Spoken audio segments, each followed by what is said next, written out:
whole point here, right, is showcasing excellence in property through storytelling. Yes. So first one I want to ask you is, you've been in the game for over 30 years with a $0 marketing spend. Correct. How'd you do it?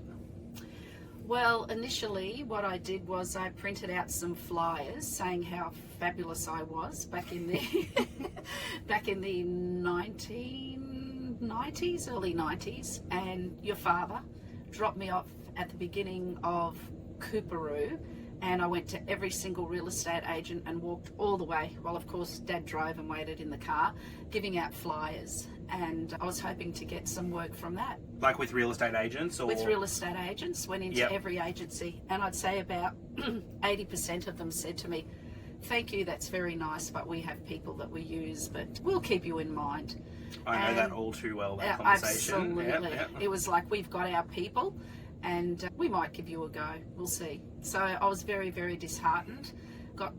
Didn't receive any phone calls, and then I was just sort of waiting in my office for someone to ring with a contract. And when I initially got my first few contracts, it was like, I can't believe it. Someone wants to use me. It was just so exciting that I rang up my husband, Georgie's dad, and I said, "Harry, someone wants to use me." And Harry said, "Hey, that's just awesome."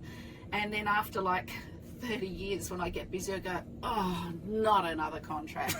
So We'll yeah. touch on that more a bit later, actually, Right. talking about like being a sole practitioner and Mhm. burnout and those, because I think that's really, we'll unpack that later, because they're really important topics. Yes. With staying in the game and doing what we do for longevity, it's pretty tough in professional services. 100%, and there's been a big change from when I did it back to now, when someone would ring up a client, you'd say, "You happy with the pest and billing?" Yep, that was it.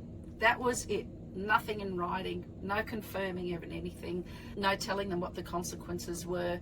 No written correspondence, Nothing. no written We instructions. didn't have email, we had nothing. Everything was done by post. So it was basically a gentleman's handshake to say, "Yep, we're happy with that," and then continue on. And that was how it was. That's like, Law Society was okay with that. That was just normal behaviour.